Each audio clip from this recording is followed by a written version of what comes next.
Is Baja ruined? Is it over? Has it been wrecked? That's what we're going to talk about. So today, I went and bought groceries, and I went and filled my truck up with gas. And what used to get me half a tank, somewhere around 40 bucks, got me just over a quarter tank. The gas prices have jumped significantly here. And then I bought bread, some really good sourdough bread, and the price went up by like 20% in a week. And then I went to another grocery store, and what I saw was a whole bunch of Costco products that were priced more than you would buy at Costco. And so you typically see the stores around here, because we're an hour and a bit away from this Costco that's in Cabo San Lucas, selling Costco products.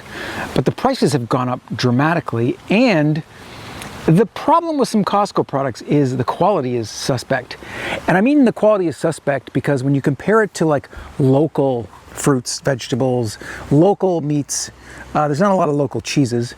And so you just get a more of an industrial food from Costco.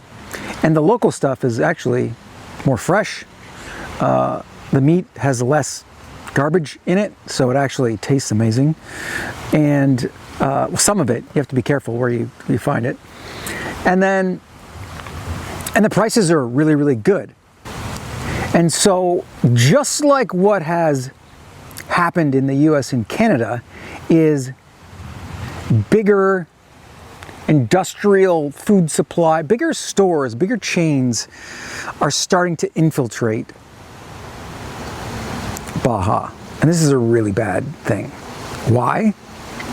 Because they can underprice locals, and then it makes people who make really good, natural, healthy products here, it puts the small local farmers, businesses out of business, which is what it did in Canada and the US. And then eventually over time, we know this, is you get an unhealthier population that is relying on major suppliers. And when stuff goes wrong in the world, what happens to the prices? They go through the roof because there's no longer any local suppliers to offset the large guys, and they now control the whole market. And so they can just raise prices as much as they want.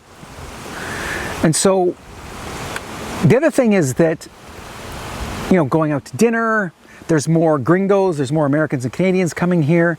And over the past year, the prices of everything here have gone through the roof. And I can imagine that even like 2 or 3 years ago, because the people that have stayed here longer have talked about how everything's gone up.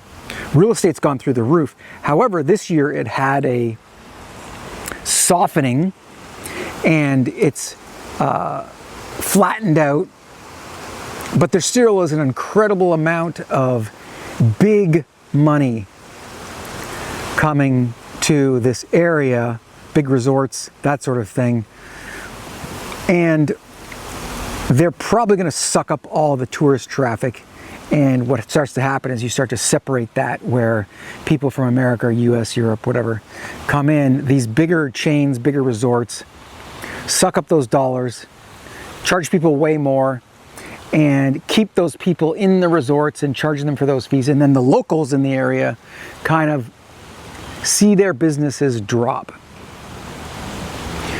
And so this is not a good thing at all for local businesses, for healthy, good food alternatives, and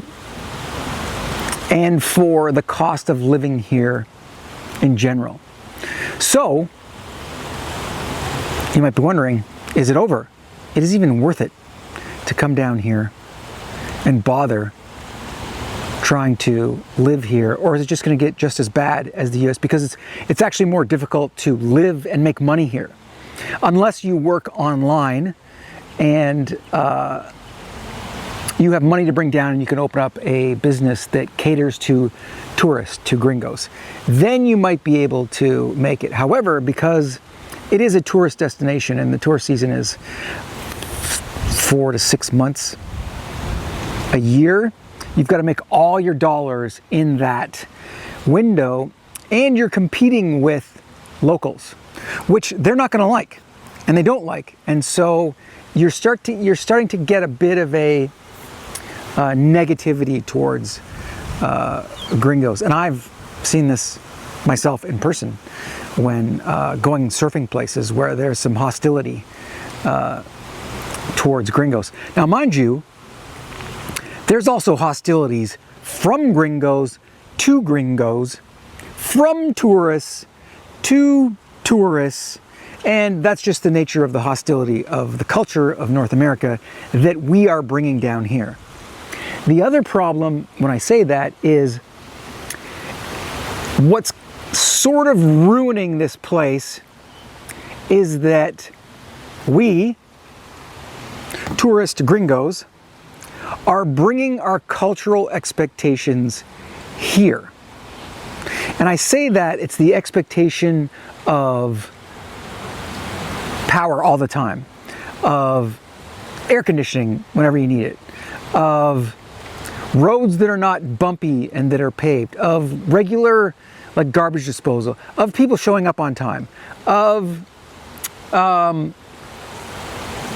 expecting to be able to get all of our first world conveniences and buying whatever we want at any point in time and getting it delivered to us like that on the spot, and not realizing that this is not North America, that you don't come here to get North America. A lot of people come here to get away from North America, the US, Canada, whatever, and yet we still bring our entitlement and our expectations down here. And I did that when I came here, and I really had to pay attention to integrating into the culture here and not bringing the stuff that I didn't want and that I was trying to get away from to come here.